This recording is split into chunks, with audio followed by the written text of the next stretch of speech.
नमस्कार सभी को, कैसे हैं आप सभी? सभी का स्वागत है आपके अपने RWA चैनल पर। आवाज़ वगैरह ओके?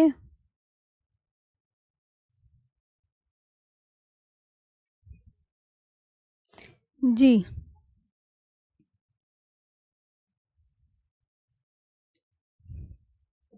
आवाज़ वगैरह ओके है तो आज का यहाँ पर सेशन को स्टार्ट कर लिया जाए बिना देरी करे। सब कुछ ओके?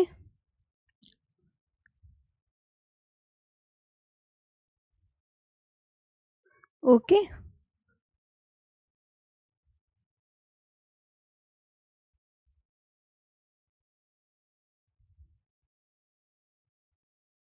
चलो।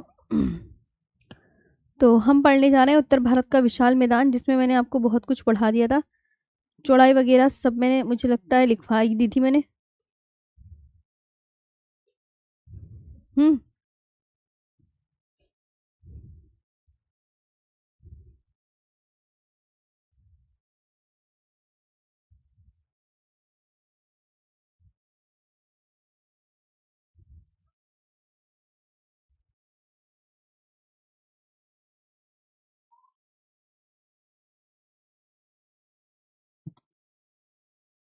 चौड़ाई वगैरह भी लिखवाई दी थी मैंने, है ना। फिर अब उत्तर भारत के विशाल मैदानों को कितने भागों में बांटा गया है? तो उत्तर भारत के विशाल मैदान को 4 भाग में बांटकर पढ़ते हैं। लिखेंगे उत्तर भारत के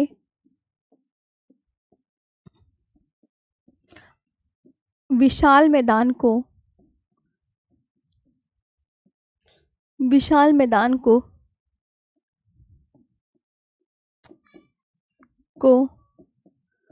4 भागों में बांटकर पढ़ते हैं। कितने भागों में? 4 भागों में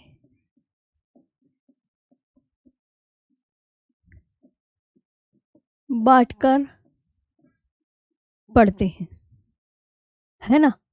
जो नॉर्थ प्लेन्स है ना, नॉर्थ प्लेन्स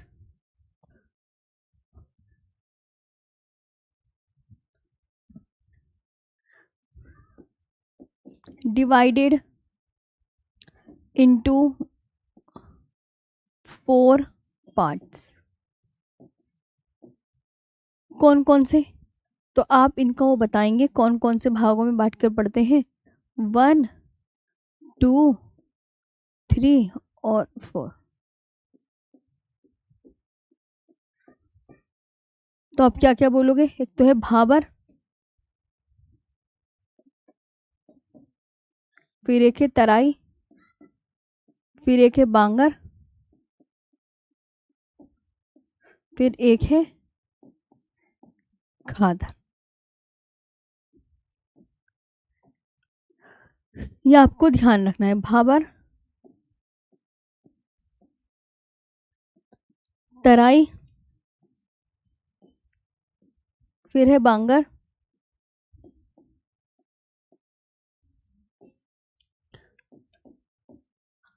और फिर है प्यारे बच्चों खादर।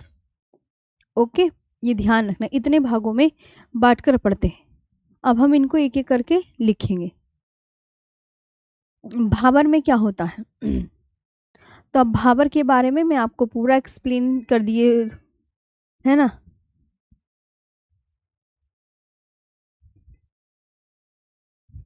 जी, भाबर आपको कहाँ मिलेगा? मैं आपको मैप दिखाती हूँ और आपको बताती हूँ कि भाबर क्षेत्र आपको कहाँ देखने को मिलता है। तो भाबर आपको कहाँ देखने को मिलेगा? चलिए।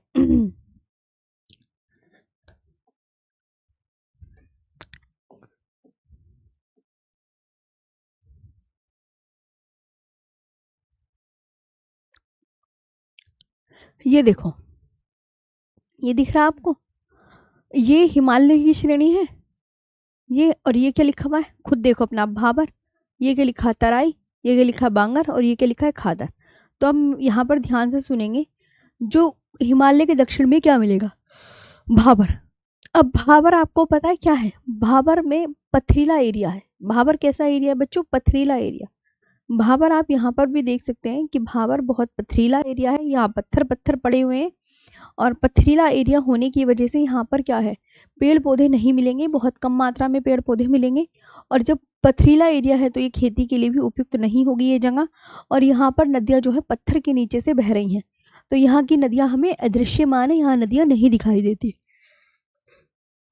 फिर बात करते हैं खादर, ये तराई। तराई तो हमें कैसे दिखता है, हरा भरा है, और यहाँ पे नदियाँ दृश्यमान है, यहाँ पे पेड़ पौधे उगते हैं, खेती भी हो सकती है। अब नदी के आसपास का क्षेत्र क्या कहलाता है, नदी के आसपास का क्षेत्र कहलाएगा खादर।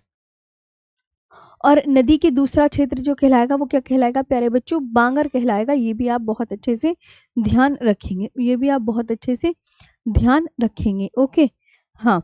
तो यहाँ पर प्यारे बच्चों, तो नदी के आसपास का क्षेत्र क्या होता है, देखो नदी के आसपास का क्षेत्र जहाँ हर साल बाढ़ का पानी आता है और वहाँ की मिट्टी नई हो जाती है, तो उसे कहते हैं खादर क्षेत्र। खादर क्षेत्र में हर साल मिट्टी नई हो रही है, तो ये नदी के आसपास का क्षेत्र है, यहाँ पर मिट्टी नई हो रही है। और बांगर नदी से दूर का क्षेत्र है। तो भाबर, अब भाबर के दक्षिण में क्या मिलेगा, भाबर के दक्षिण में तराई मिलेगी। तराई में आपको घनी वनस्पतियां मिलेंगी। नदियां क्या है, नदियां यहाँ पर दिखती हैं, यहाँ पे जो नदियां हमें दिखना बंद हो गई थी ना, वो यहाँ नदियां दृश्यमान हो जाती हैं, और ये खेती के लिए उपयुक्त है। तो अब हम एक एक करके भाबर, फिर तराई, फिर बांगर, फिर खादर, चारों को हम डिटेल में पढ़ेंगे। ओके, चारों को हम बहुत अच्छे से डिटेल में पढ़ने जा रहे हैं। तो हम सबसे पहले बात करेंगे बांगर की। किसकी बात करेंगे हम सबसे पहले, भाबर की बात करेंगे। Bhabar,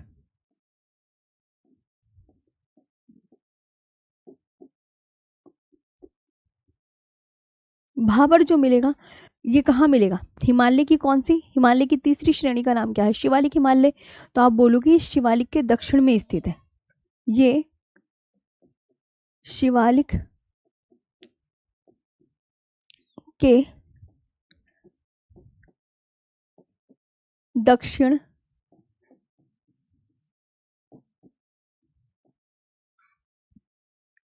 it is located to the south of Shivalik. It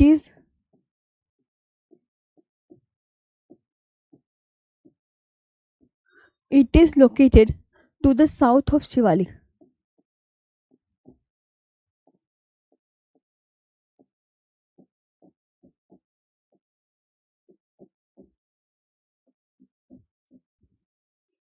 ये आपको ध्यान रखना है, बहुत कम वनस्पति पाई जाती है।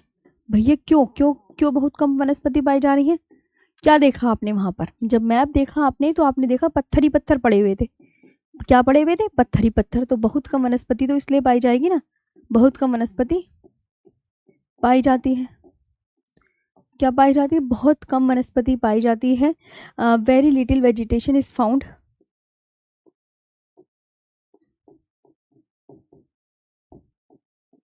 Vegetation, very little vegetation is found.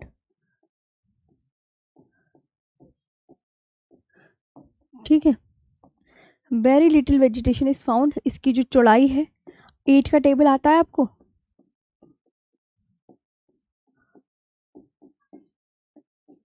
इसकी 8 से 16 किलोमीटर, 8 से 16 किलोमीटर, ये आपको ध्यान रखना है। अब याद रखेंगे भाबर क्षेत्र में मैंने आपको क्या बताया, इस भूभाग की नदियां, इस भूभाग की नदियां क्या हमें दिखती है, इस भूभाग की नदियां, क्योंकि पत्थर ही पत्थर है ना, तो पत्थर पत्थर कंकड़,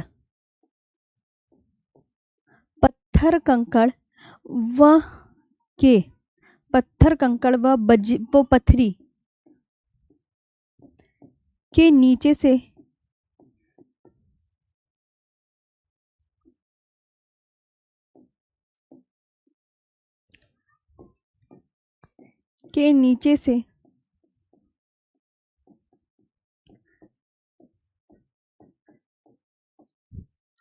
प्रवाहित होने के कारण, प्रवाहित होने प्रवाहित होने के कारण अदृश्य हो जाती है।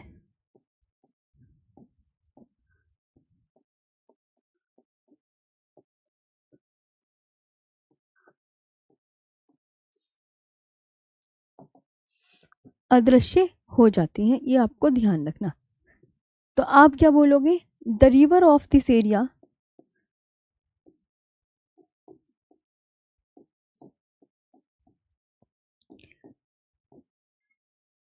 The river of this area become invisible, है ना, अदृश्य तो हो गई क्योंकि वो पत्थर के नीचे से बह रही हैं।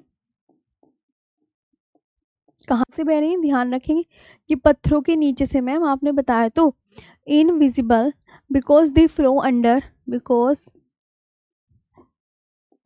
दे flow, because they flow under stones, stone, pebbles,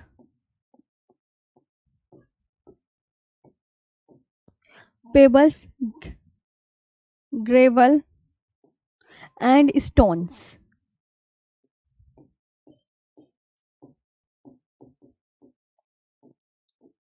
ये आपको ध्यान रखना है।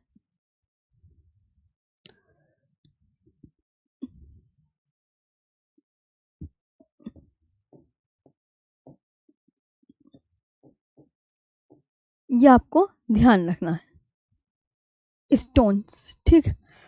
भाबर, क्यों? मैंने आपको बताया ये जो भाबर क्षेत्र है ये खेती के लिए उपयुक्त नहीं है, बताया है मैंने। भाबर क्योंकि पथरीला क्षेत्र है तो भैया खेती कहाँ से हो जाएगी? भाबर खेती के लिए उपयुक्त नहीं है। भाबर खेती के लिए उपयुक्त नहीं है। क्यों उपयुक्त नहीं है? क्योंकि भाबर क्षेत्र में क्या है? छिद्रयुक्त मिट्टी, पोरस यानी पानी होनी सब। भाबर क्षेत्र की, भाबर क्षेत्र की कौन सी मिट्टी? छिद्रयुक्त मिट्टी।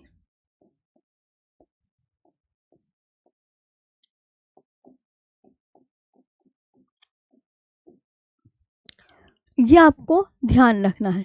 Bhabar is not suitable,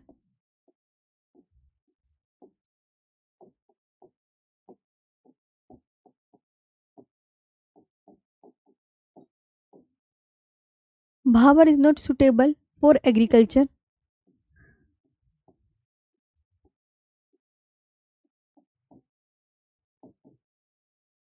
for agriculture because porous soil of Bhabar region,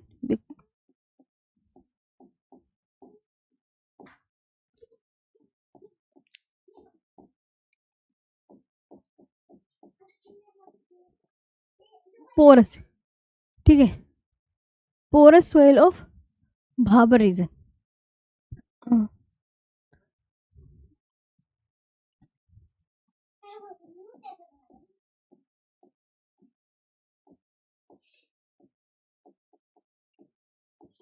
ये आपको ध्यान रखना है, ठीक है, ये आपको ध्यान रखना है बच्चों। अब बात करते हैं तराई क्षेत्र की। भाबर तो ये हो गया है, अब तराई, तराई में मैंने दिखाया था हरा भरा क्षेत्र, तो तराई के बारे में पूरा डिटेल में लिखेंगे। अब जो तराई क्षेत्र है ये ध्यान रखना, ये आपको किसके दक्षिण में मिलेगा? तो अभी मैं भाबर पढ़ा रही थी तो भाबर के दक्षिण में तो मिलेगा, तो आप बोलोगे भाबर के दक्षिण में स्थित, भाबर के दक्षिण में स्थित। ये कहाँ मिलेगा? South of the, located to the south of Bhabar, located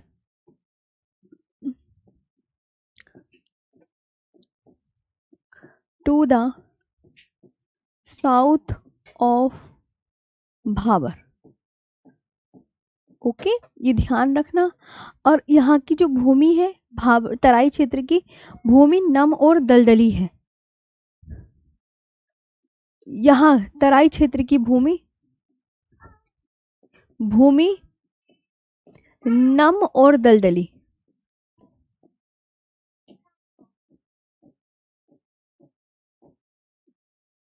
नम और दलदली है। लैंड कैसा है? Moist and swampy. जो लैंड है तराई का, जो लैंड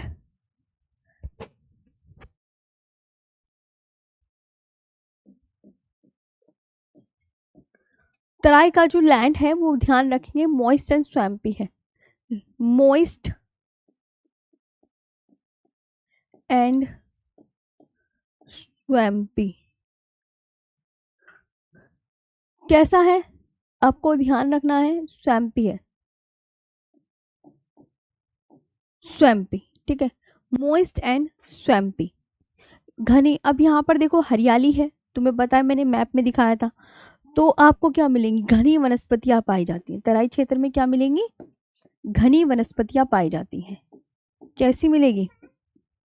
घनी वनस्पतियां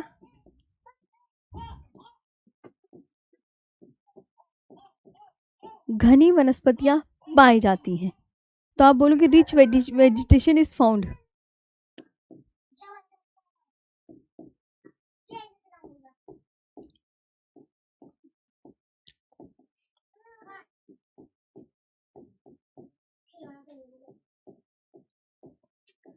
इज फाउंड। इसके बाद आपको जो ध्यान रखना है, यह चौड़ाई कैसी है? उसमें तो 8 का टेबल पढ़ा था। ये 20 से 30 किलोमीटर चौड़ा है।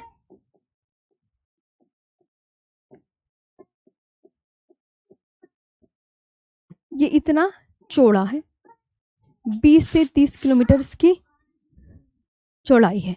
ये आपको ध्यान रखना है। ये आपको ध्यान रखना है।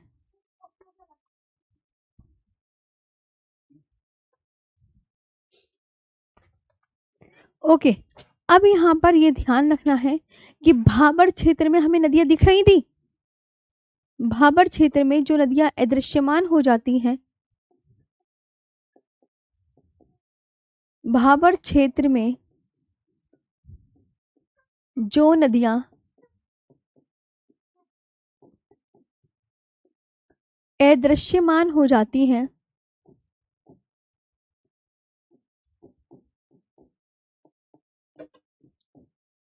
भाबर क्षेत्र में जो नदियां अदृश्यमान हो जाती हैं वे तराई क्षेत्र के धरातल में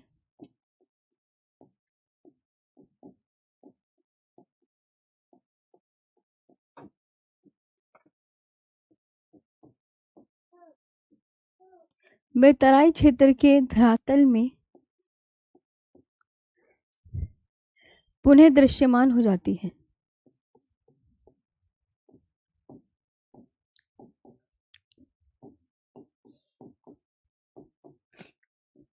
मतलब भाबर क्षेत्र में तो वो नदियां दिखनी बंद हो गई थी, लेकिन जब वो तराई क्षेत्र में आई, the river which become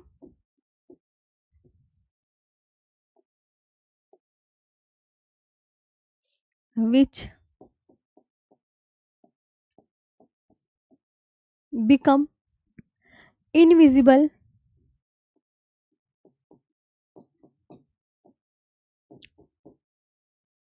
in the Bhabar region,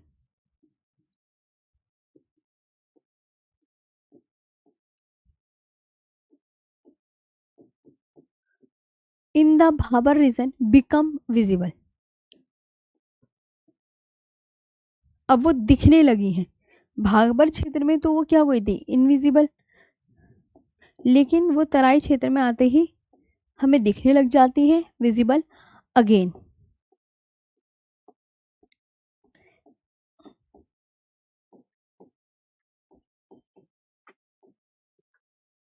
on the surface of the Terai region, on the surface of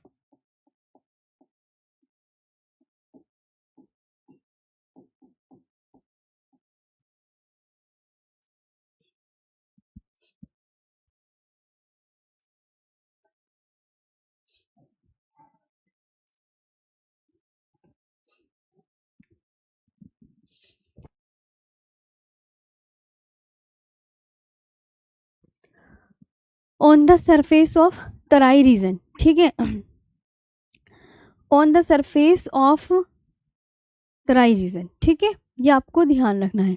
अब जो तराई क्षेत्र आपको कैसा दिख रहा था, हरा भरा दिख रहा था ना, हरा भरा दिख रहा था ना, तो तराई खेती के लिए उपयुक्त है, तराई खेती के लिए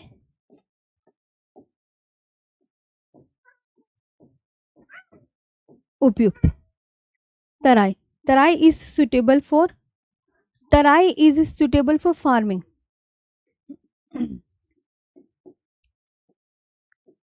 तराई is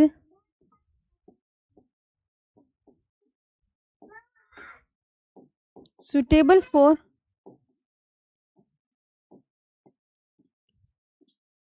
Terai is suitable for farming, जब भाई वो हरा भरा है तो वो खेती के लिए तो वाकई में उपयुक्त होगा, ये आपको बहुत अच्छे से ध्यान रखना है। अब आते हैं बांगर की बात करते हैं ध्यान से, ओके जी। तराई में बिल्कुल खेती ज्यादा होती है। अब यहाँ पर हम बात करेंगे बांगर की, तो बांगर मैंने बताया तुम्हें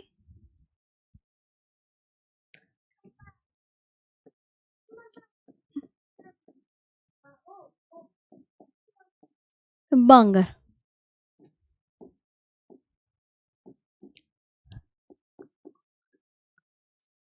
बांगर, बांगर क्या होती है, तो आप बोलोगे मैम बांगर ना पुरानी जलोढ़ मिट्टी है।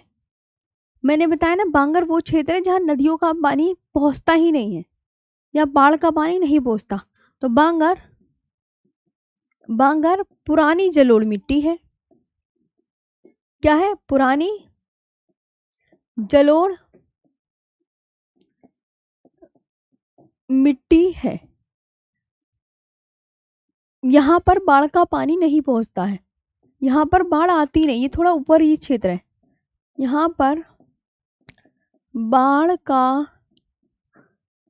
पानी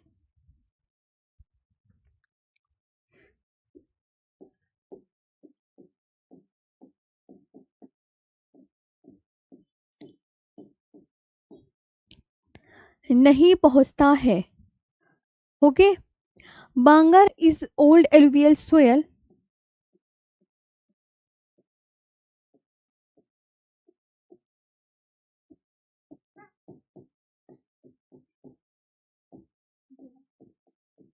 Bangar is old alluvial soil. Flood water does not reach here.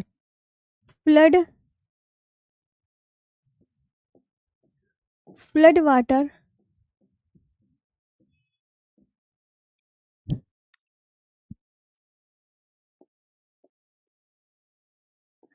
does not reach here. ठीक है, does not reach here. अब बांगर जो नदी बेसिन से दूर का क्षेत्र होता है, तो यह नदी बेसिन से दूर का क्षेत्र है, बांगर क्षेत्र यह नदी बेसिन से दूर पाया जाता है, नदी बेसिन से दूर पाया जाता है, ये नदी बेसिन से दूर पाया जाता है। It is found far away,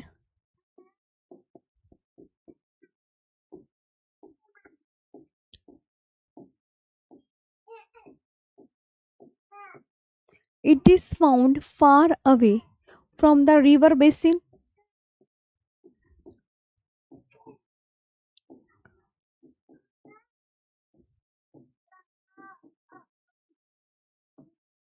ये आपको ध्यान रखना है। और यहाँ की, यहाँ कम उपजाऊ मिट्टी है,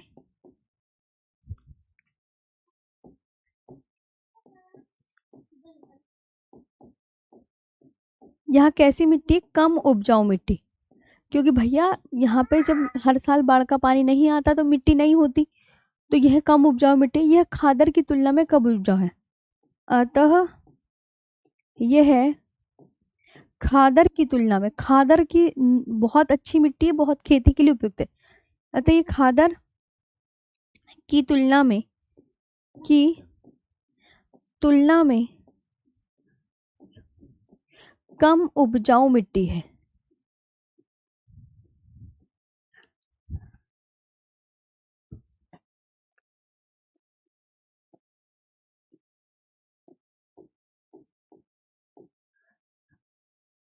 कम उपजाऊ मिट्टी है। The soil is less fertile.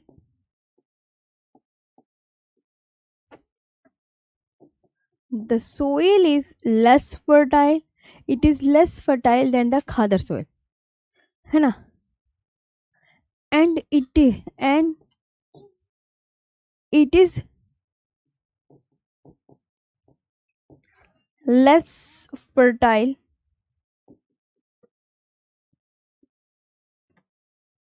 It is less fertile than the Khadar soil.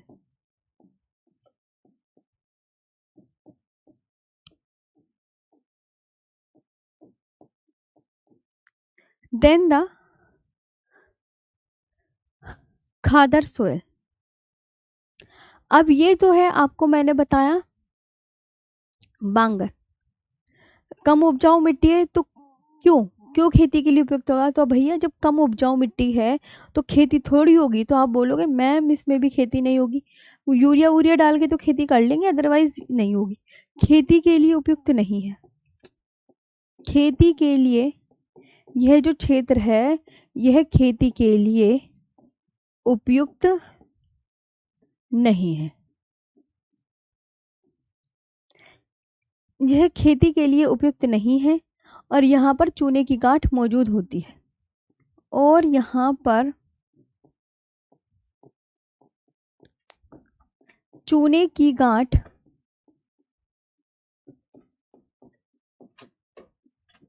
मौजूद होती है।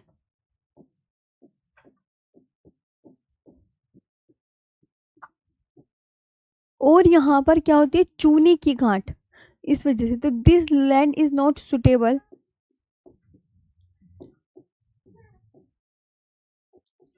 is not suitable, this land is not suitable for farming,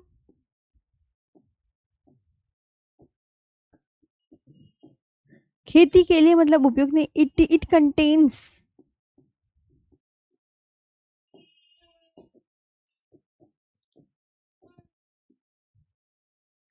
it contains hard limestone deposits.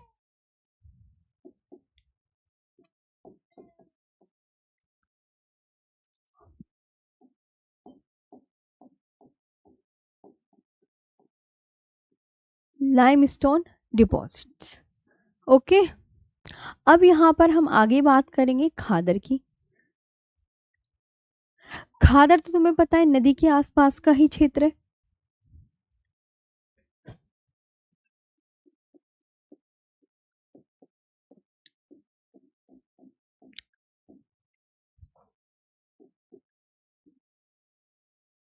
Map दिखा दो एक बार, देखो खादर ये नदी है, नदी के आसपास का जो क्षेत्र है पीले रंग का, ये खादर है, और बांगर दूर का क्षेत्र था। अब खादर में हम क्या पढ़ते हैं? जो खादर है यहाँ की नवीन जलोढ़ मिट्टी है। यहाँ क्या है? नवीन जलोढ़ मिट्टी।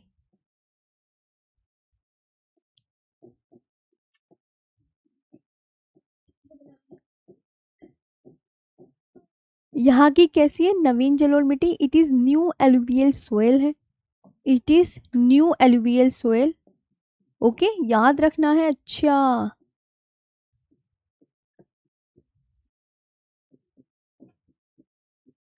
It is new alluvial soil है और नदी बेसिन के आसपास पाया जाता है। यह क्षेत्र कहाँ का है बताओ? नदी से दूर का, नदी से पास का? यह क्षेत्र नदी बेसिन, यह क्षेत्र नदी बेसिन के आसपास पाया जाता है। नदी बेसिन के आस पास पाया जाता है।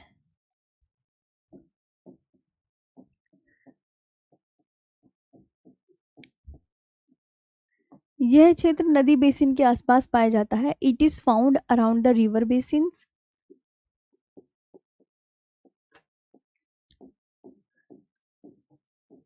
अराउंड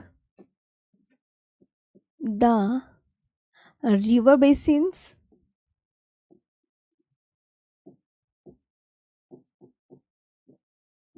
ओके, ये बात ध्यान रखनी है आपको। और बहुत उपजाऊ मिट्टी है यहाँ की।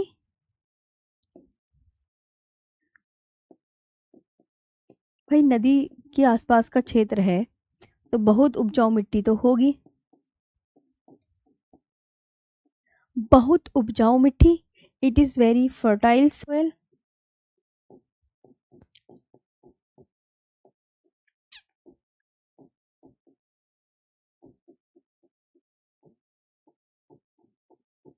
It is very fertile soil, ये याद रखना है।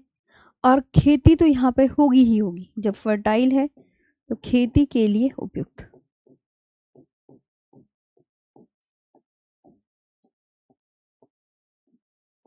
खेती के लिए उपयुक्त। It is suitable for agriculture.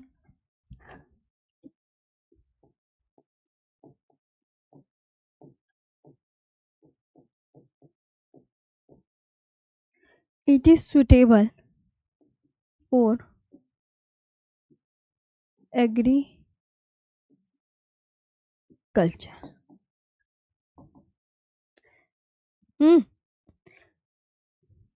It is suitable for agriculture, ये याद रखनी है। Okay, it is suitable for agriculture. और हर साल यहाँ पर ना, ये नदी के आसपास का क्षेत्र है ना, तो हर साल क्या होता है, नदी की बाढ़ से नदी की बाढ़ से नदी की बाढ़ से नई जलोढ़ मिट्टी भर जाती है।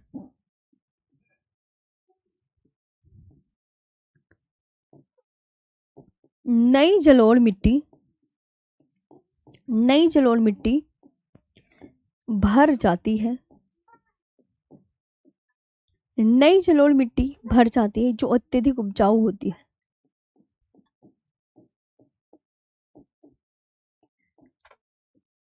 जो अत्यधिक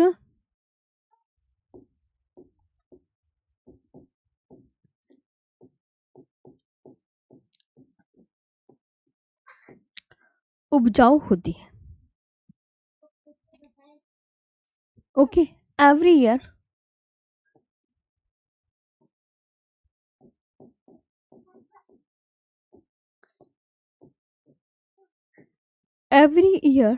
the river floods deposit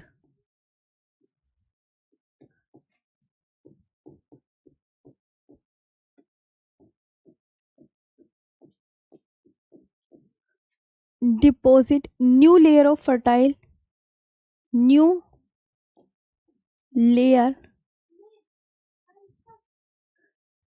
deposit new layer of fertile alluvial soil।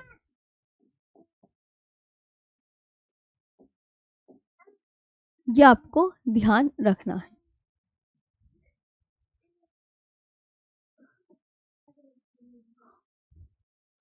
ठीक है, तो ये आपका पूरा यहाँ पर बाबर तराई बांगर खादर के विषय में कंप्लीट हो गया है जी, है ना। ये आपको याद रखना है। तो ये आपका एक टॉपिक पूरा कंप्लीट हो गया है। हाँ, क्वेश्चन वगैरह मैंने आपको 2 वर्कशीट दी थी, मैं पूछती हूँ। हाँ जी, मैंने 2 वर्कशीट दी थी, मैं पूछती हूँ कि वो अपलोड हुई है ना हुई।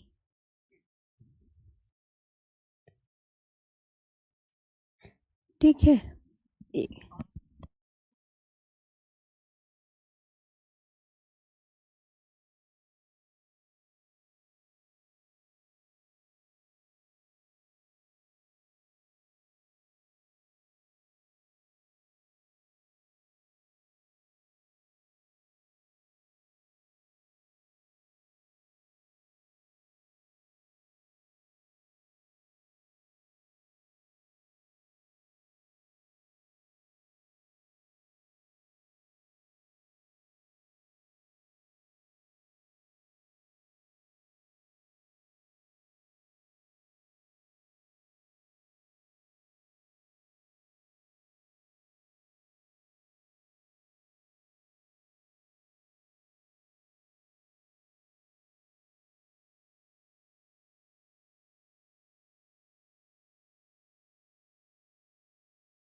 करते हैं इसके बाद।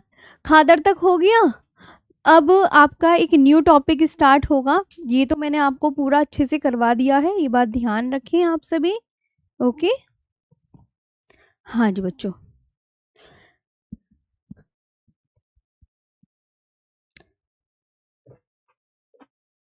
पहले आप देख लो आराम से।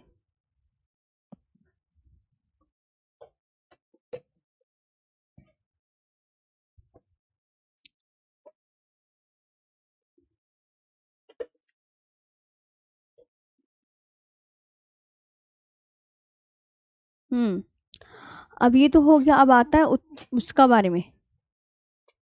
अब दीप समूह पढ़ेंगे अब बस, और क्या। तो हो गया, दीप होते क्या हैं, कैसे हैं, इनके बारे में अब पढ़ेंगे। ठीक है, चलो। सबसे पहले तो दीपों के बारे में मैं लिखा देती हूँ। यहाँ तक ये टॉपिक हमारा कंप्लीट हो गया है। मैम एक, हाँ जी नोटेड मैम, हो गया ना सबका। है बिल्कुल जी। वर्कशीट का मैंने डाल रखी है, मैं उनसे बोलूंगी सर से, जिनको डालने के लिए दी है वो डाल देंगे, आप उसकी चिंता ना करें। न्यू टॉपिक स्टार्ट हो गया है। खादर उधर का तो मैंने निपटा दिया पूरा, मैं इसे दोबारा से लगा देती हूँ।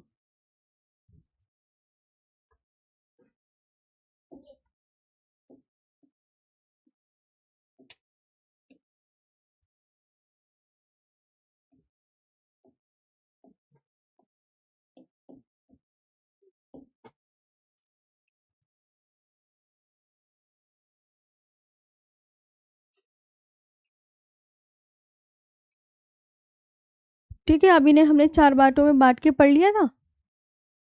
अब हम इसके बाद पढ़ेंगे द्वीप का टॉपिक। सबसे पहले तो द्वीपों के बारे में कुछ चीज़ें जान लेते हैं, एंड देन तब पढ़ेंगे। ओके, द्वीप होते क्या हैं अभी मैं दिखाती हूँ द्वीप। चलो, द्वीप मैं दिखा देती हूँ। द्वीप, द्वीप को क्या बोलते हैं, न्यू टॉपिक।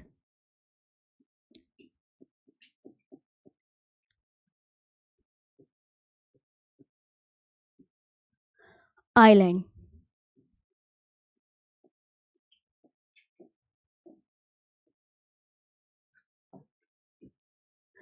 द्वीप वह भूभाग है, द्वीप वह भूभाग है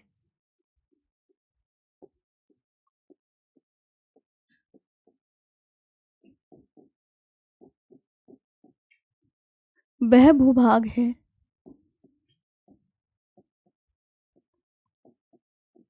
जो चारों जो चारों ओर से पानी से घिरा होता है। जो चारों ओर, समझ में आया, जो किससे घिरा होता है, जो चारों ओर से किससे घिरा है, पानी, पानी से घिरा होता है। जो चारों ओर से पानी से घिरा होता है, यह है कहाँ आपको द्वीप मिलेंगे, कहाँ पर। तो ये द्वीप आपको मिलेंगे महासागर में। यह है महासागर, सागर, झील, झील व नदियों में पाए जाते हैं, व नदियों में पाए जाते हैं। झील व नदियों में पाए जाते हैं, ये बात ध्यान रखना। सबसे पहले कहाँ मिलेंगे ना, आपको पता चल गया ना। तो आया समझ में। Island is a land area, तो आप क्या बोलोगे, island is a land area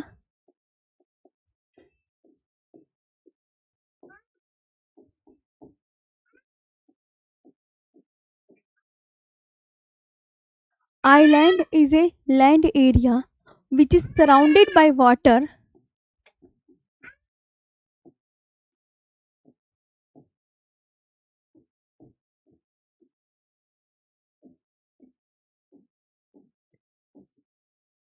which is surrounded by water on all sides,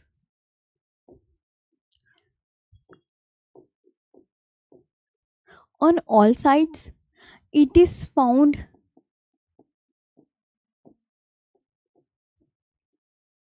it is found in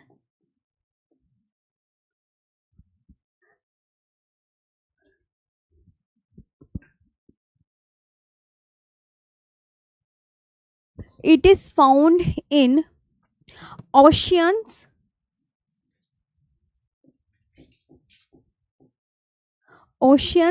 seas, lakes and reverse. ये आपको यहाँ देखने को मिलेंगे। अब मैं इसका ना एक मैप दिखा देती हूँ कि होते किस तरीके से हैं। ये देखो द्वीप इस तरीके से होते हैं।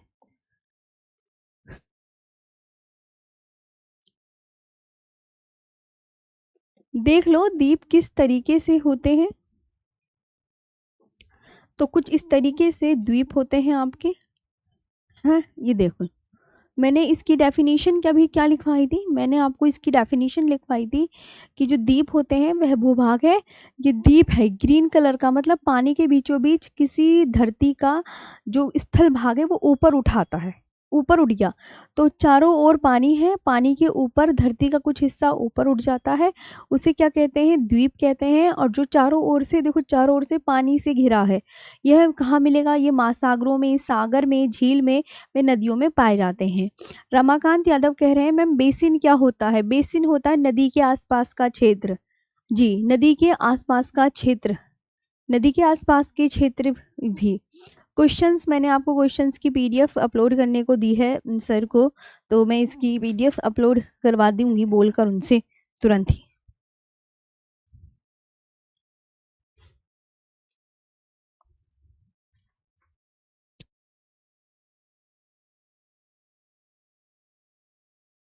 हम्म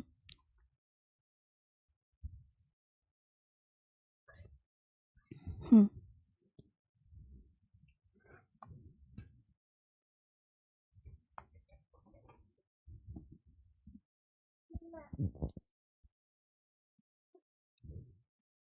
तो ये आपको बहुत अच्छे से ध्यान रखना है।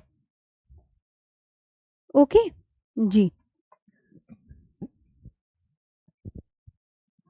मैम घाटियाँ हो चुकी, घाटियाँ मैंने करवा दी है।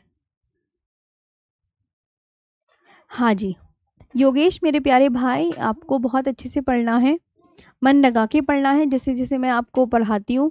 आप सब थैंक यू सो मच, आप इतने अच्छे से समझते हैं चीज़ें और पढ़ते हैं।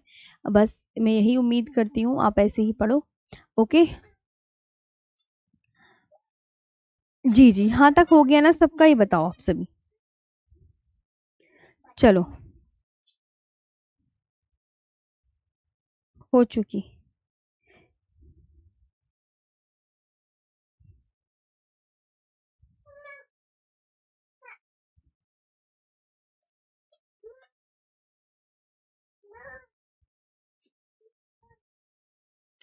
चले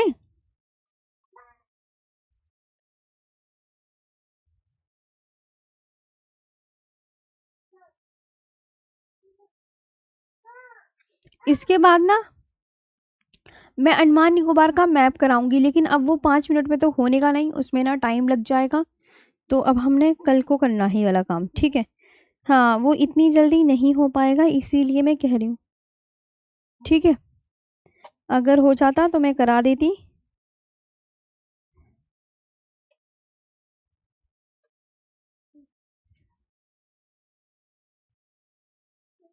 तो सबसे पहले तो तुम्हें मैं अंडमान निकोबार के बारे में पढ़ाऊंगी। सबसे पहला जो मुझे पढ़ाना है तो अंडमान निकोबार, तो अंडमान निकोबार का लेकिन मैप बनेगा सबसे पहले।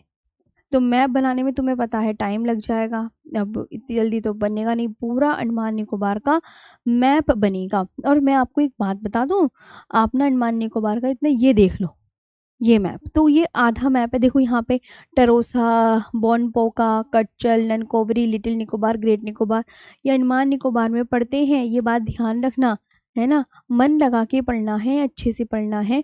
मैं इसके ना तुम्हें सारे मैप दिए देती हूँ। हम्म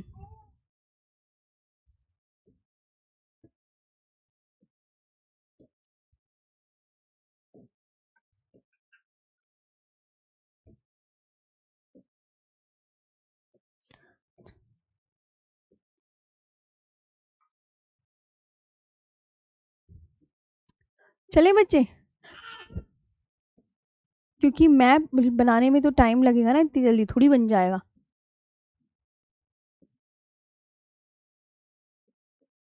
उत्तर भारत का विशाल मैदान, और कल आपका होगा दीपों वाला चैप्टर। कल आपका दीपों वाला चैप्टर जैसे ही फिनिश हो जाएगा, उसके बाद हम प्रायद्वीपीय भारत पढ़ेंगे।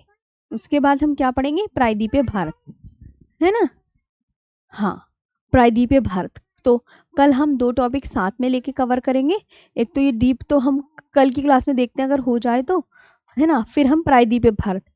परसों को जो हमारा टॉपिक रहेगा प्रायद्वीपीय भारत रहेगा। लो धीरे धीरे प्रायद्वीपीय भारत भी जैसे ही फिनिश होगा ना, उसके बाद हम नदियों के टॉपिक पर आएंगे। चलो, है ना? अच्छे से पढ़ते चल रहे हैं धीरे धीरे, और मैं चाहती हूँ जल्दी से सारी चीज़ हो जाए। आज मैं तुम्हें 2 वर्कशीट दूंगी, उसमें कम से कम 80-80 पेजेस हैं, तो उन्हें कर लीजिएगा। Thank you.